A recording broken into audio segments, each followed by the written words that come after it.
বিসমিল্লাহির রহমানির রহিম। ধামরাই সরকারি কলেজ ধামরাই ঢাকা কর্তৃক আয়োজিত অনলাইন ভিত্তিক শ্রেণী কার্যক্রমে দ্বাদশ শ্রেণীর ইসলামের ইতিহাস ও সংস্কৃতি বিভাগের শিক্ষার্থীদের স্বাগত জানাচ্ছি। আজকে ইসলামের ইতিহাস ও সংস্কৃতি বিষয়ের দ্বিতীয় পত্র থেকে আমরা পঞ্চম অধ্যায়ে বর্ণিত ঐতিহাসিক 6 দফা সম্পর্কে জানব। ঐতিহাসিক 6 দফা স্বাধীন বাংলাদেশের অভ্যুদয়ের ইতিহাসে গুরুত্বপূর্ণ একটি অধ্যায়। বঙ্গবন্ধু শেখ মুজিবুর রহমান 1966 সালের 5-6 ফেব্রুয়ারি লাহোরে অনুষ্ঠিত বিরোধী দলীয় সম্মেলনে ঐতিহাসিক 6 দফা পেশ করেন। আজকের এই পাঠদানের ফলে শিক্ষার্থীরা যা শিখবে অর্থাৎ শিক্ষণফল বঙ্গবন্ধু কর্তৃক 6 দফা কর্মসূচি ঘোষণার প্রেক্ষাপট কি ছিল সেটা সম্পর্কে শিক্ষার্থীরা জানবে এবং 6 দফা কর্মসূচি কি ছিল অর্থাৎ এই 6 দফার মধ্যে কি কি ছিল তা শিক্ষার্থীরা জানবে ইনশাআল্লাহ। আলোচনার শুরুতে মহান আল্লাহ তাআলার প্রশংসা, যিনি আমাদের রব এবং সৃষ্টিকর্তা। তিনি পরম করুণাময় ও অসীম দয়ালু। তার নামে শুরু করছি। 1966 সালের 6 দফা কর্মসূচি বঙ্গবন্ধু শেখ মুজিবুর রহমান কর্তৃক ঘোষিত বাংলার গণমানুষের বাঁচার দাবি, প্রাণের দাবি। বিভিন্ন অবস্থার পরিপ্রেক্ষিতে বিশেষত পাকিস্তানি শাসক গোষ্ঠীর ঔপনিবেশিক শাসন, শোষণ, নির্যাতন, অন্যায়, অত্যাচারের বিরুদ্ধে বাংলার মানুষ যখন অতিষ্ঠ, সেই পরিপ্রেক্ষিতে বঙ্গবন্ধু 1966 সালে 6 দফা ঘোষণা করেছিলেন। 1947 সালে ভারতবর্ষ ব্রিটিশ শাসন থেকে স্বাধীনতা লাভ করে ভারত বিভক্ত হয়ে পাকিস্তান এবং ভারত নামে দুটি রাষ্ট্রের সৃষ্টি হয়। আমরা পূর্ব বাংলা পাকিস্তানের অংশ হিসাবে স্বাধীনতা পাই।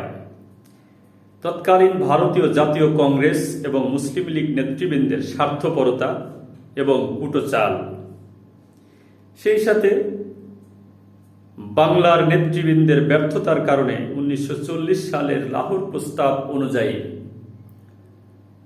পূর্ব বাংলা ও আসাম নিয়ে পশ্চিমবঙ্গ সহ অবিভক্ত বাংলার যে স্বাধীনতার স্বাদ সেটা আমরা পাইনি। যদি হোসেন শহীদ সোহরাওয়ার্দী এবং শরৎ বসু ওনারা যদি সফল হতেন তাহলে 1947 সালেই অখণ্ড বাংলাদেশ স্বাধীনতা লাভ করত।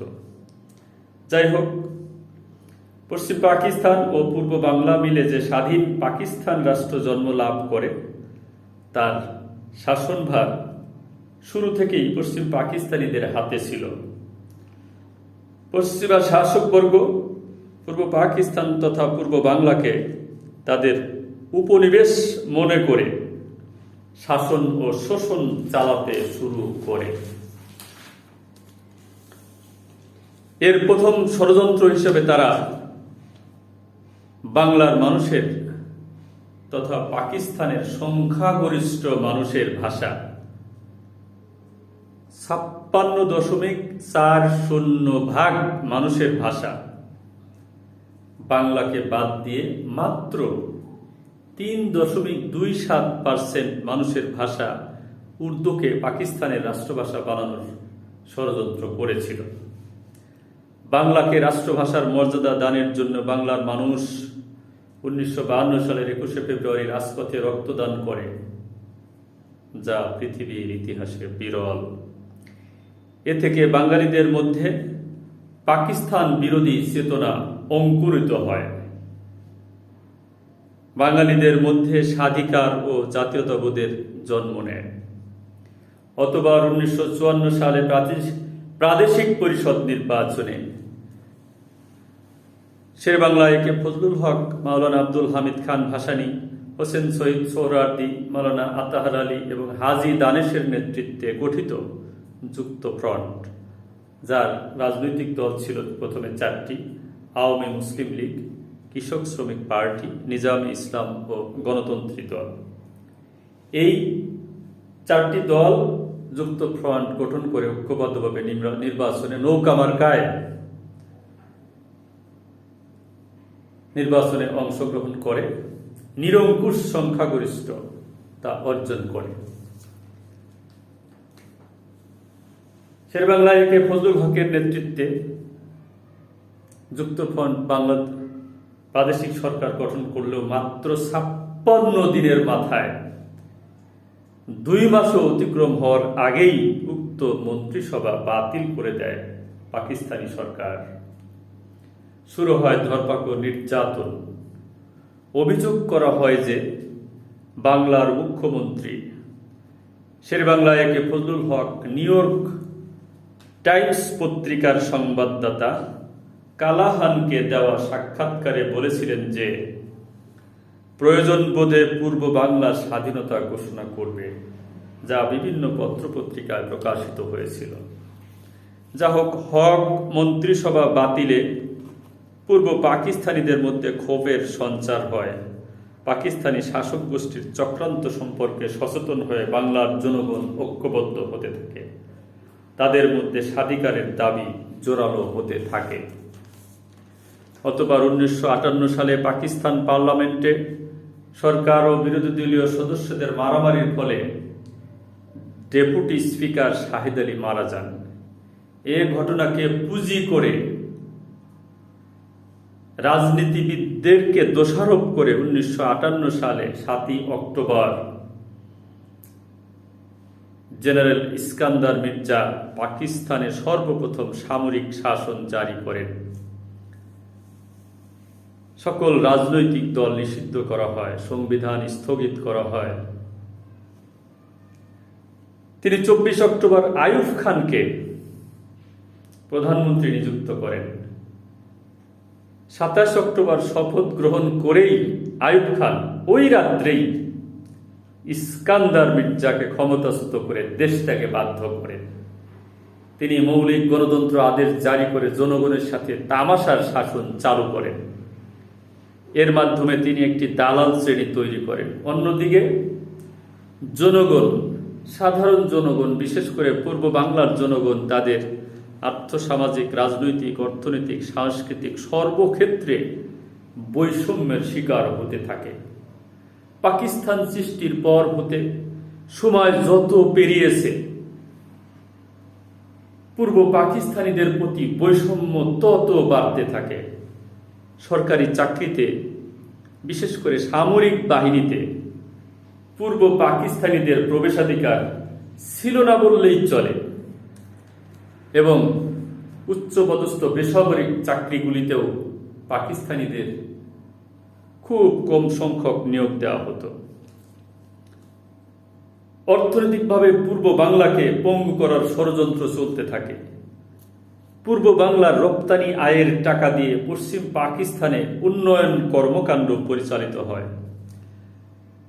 রাষ্ট্রীয় ও সামাজিকভাবে বাঙালিদের হেয় করা হতো। পূর্ব পাকিস্তানে শিক্ষা প্রতিষ্ঠান স্থাপন করাও সীমিত হয়ে পড়ে। হাসপাতাল এবং ডাক্তার, নার্স প্রভৃতি পশ্চিম পাকিস্তানে অধিক হারে স্থাপন করা হলেও পূর্ব বাংলার প্রতি নজর দেওয়া হয়নি।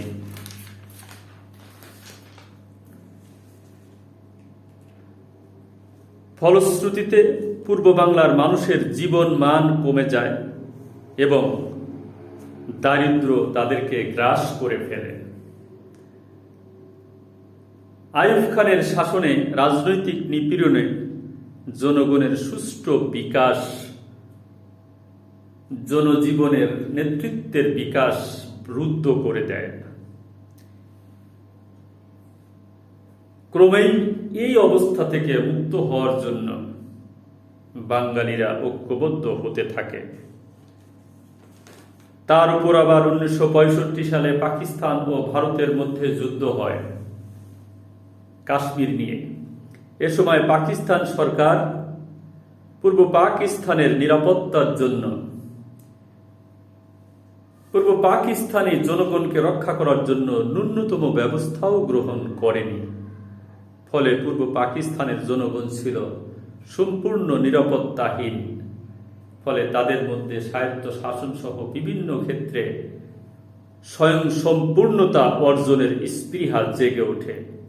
এহেন পরিস্থিতিতে পূর্ব বাংলার মানুষের আর্থসামাজিক, রাজনৈতিক, অর্থনৈতিক, সামরিক স্বার্থ রক্ষার প্রয়োজনে আওয়ামী লীগের উদীয়মান নেতা শেখ মুজিবুর রহমান 1966 সালের 5-6 ফেব্রুয়ারি লাহোরে অনুষ্ঠিত পাকিস্তান সরকারের বিরোধী দলীয় সম্মেলনে 6 দফা কর্মসূচি ঘোষণা করেন। উক্ত 6 দফা কর্মসূচি 13 মার্চ আওয়ামী লীগের ওয়ার্কিং কমিটির সভায় পাশ করা হয়। অতঃপর 18-19 মার্চ 66 আওয়ামী লীগের কাউন্সিল অধিবেশনে 6 দফা অনুমোদিত হয়। যদিও সভাপতি আব্দুর রশিদ তর্কবাগীশ বিরোধিতা করে সভা ত্যাগ করেছিলেন, তার পরিবর্তে সৈয়দ নজরুল ইসলাম সভাপতি হিসাবে সভার কার্যক্রম চালিয়ে যান। এই কাউন্সিলে শেখ মুজিবুর রহমান আওয়ামী লীগের সভাপতি নির্বাচিত হন। নেতৃত্ব চলে আসে তরুণদের হাতে। সুপ্রিয় শিক্ষার্থীবৃন্দ, এই 6 দফা কর্মসূচিকে ঐতিহাসিকরা ইংল্যান্ডের ম্যাগনা কার্টার সাথে তুলনা করেছেন। এই 6 দফা ছিল বাঙালিদের প্রাণের দাবি। বাঙালিরা কি চেয়েছে, তাদের সামাজিক, রাজনৈতিক, অর্থনৈতিক মুক্তির জন্য এরকম একটা কর্মসূচির জন্যই তারা অপেক্ষা করছিল।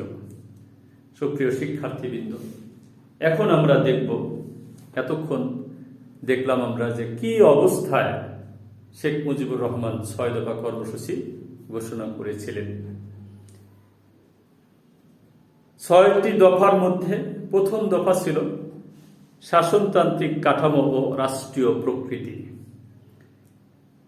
দেশের শাসনতান্ত্রিক কাঠামো হবে ফেডারেশন ভিত্তিক রাষ্ট্রসংঘ এবং এর ভিত্তি হবে 1940 সালের লাহোর প্রস্তাব। আইন পরিষদের ক্ষমতা হবে সার্বভৌম।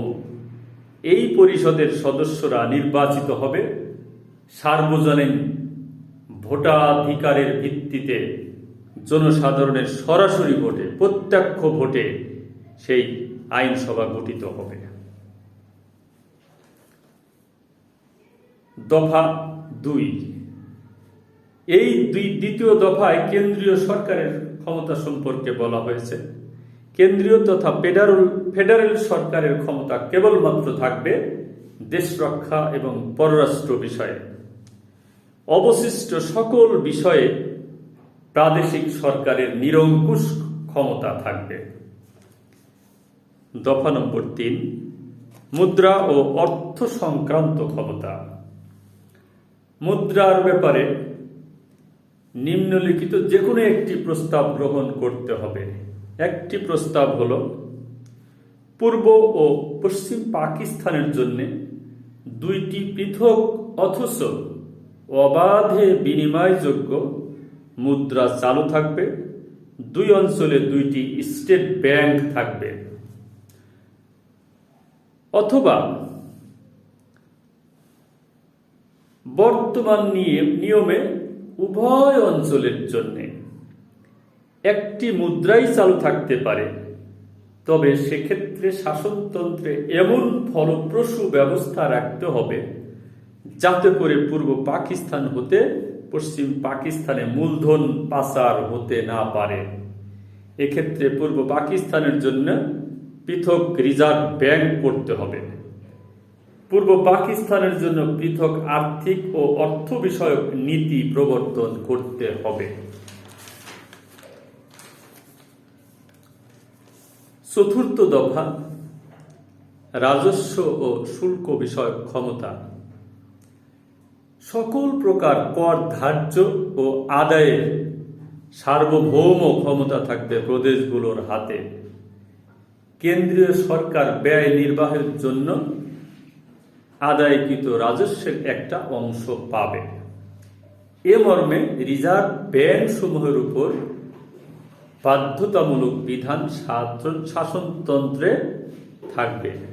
এভাবে জমাকৃত অর্থ দিয়ে কেন্দ্রীয় সরকারের তহবিল গঠিত হবে। সুপ্রিয় শিক্ষার্থীবৃন্দ, পঞ্চম দফায় আছে বৈদেশিক বাণিজ্য ও বৈদেশিক মুদ্রা বিষয়ক। বৈদেশিক বাণিজ্য পরিচালনা ও বৈদেশিক মুদ্রার নিয়ন্ত্রণ ক্ষমতা থাকবে প্রদেশের হাতে। দুই অঞ্চলের অর্জিত বৈদেশিক মুদ্রার আলাদা হিসাব থাকবে। প্রয়োজনে দুই অঞ্চল থেকে সমান হারে অথবা সংবিধানে নির্ধারিত হারে কেন্দ্রকে বৈদেশিক মুদ্রা প্রদান করা হবে। দেশজাত দ্রব্যাদি বিনা শুল্কে উভয় অঞ্চলের মধ্যে আমদানি রপ্তানি হতে পারবে। শাসনতন্ত্রে বিদেশে বাণিজ্যিক প্রতিনিধি প্রেরণ ও নিজ নিজ বাণিজ্য স্বার্থে চুক্তি করার ক্ষমতা, অর্থাৎ আমদানি রপ্তানি করার ক্ষমতা প্রাদেশিক সরকারকে দিতে হবে। ষষ্ঠ দফা, নিজস্ব নিরাপত্তা, আঞ্চলিক সংহতি ও শাসনতন্ত্র রক্ষার জন্য অঙ্গরাজ্যগুলোকে আঞ্চলিক সেনাবাহিনী তথা মিলিশিয়া বা প্যারা মিলিশিয়া বাহিনী গঠন ও রাখার ক্ষমতা দিতে হবে। সুপ্রিয় শিক্ষার্থীবৃন্দ, 6টি দফা। এই 6টি দফা সম্পর্কে সংক্ষেপে যদি আমরা একটু দেখি, এখানে প্রথমে বলা হয়েছে পাকিস্তান রাষ্ট্রটা কেমন হবে। পাকিস্তান রাষ্ট্রটা হবে ফেডারেশন ভিত্তিক এবং প্রদেশগুলো হবে স্বায়ত্তশাসিত এবং আইন পরিষদ হবে সার্বভৌম এবং আইন পরিষদের সদস্যরা সার্বজনীন ভোটাধিকারের ভিত্তিতে প্রত্যক্ষ ভোটে নির্বাচিত হতে হবে। 2 নম্বরে যেটা বলা হয়েছে, কেন্দ্রীয় সরকারের ক্ষমতা শুধুমাত্র দেশ রক্ষা এবং পররাষ্ট্র বিষয়ক হবে, বাকি সকল ক্ষমতা প্রদেশের হাতে থাকবে।